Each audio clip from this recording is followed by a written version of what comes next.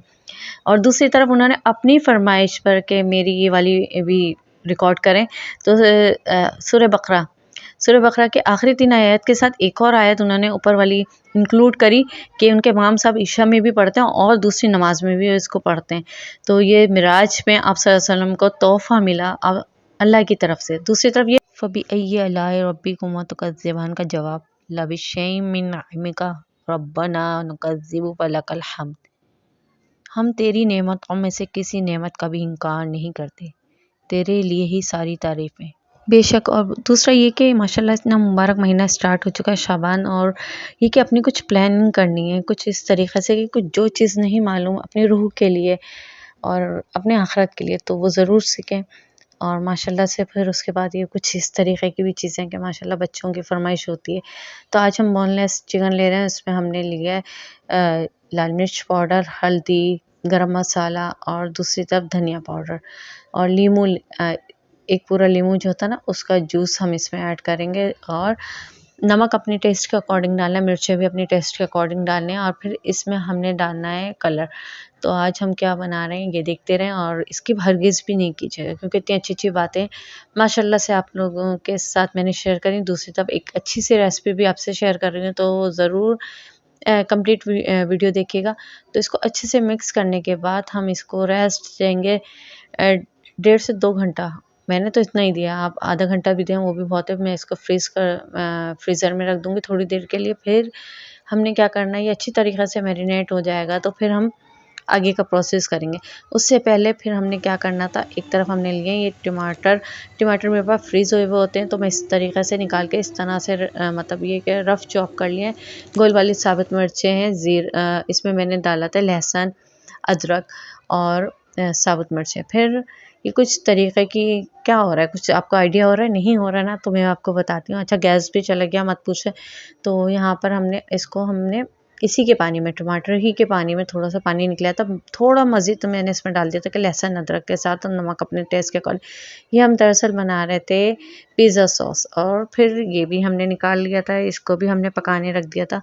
और इसको क्या करा था, इस तरीक़े से हम मसाले में इसको भून लेंगे अच्छे तरीक़े से कि ये अच्छे से हो जाए और गल भी जाए चिकन। दूसरी तरफ हमने इसको फिर ब्लेंडर में चलाया और इस तरीक़े से ये पेस्ट बन गया।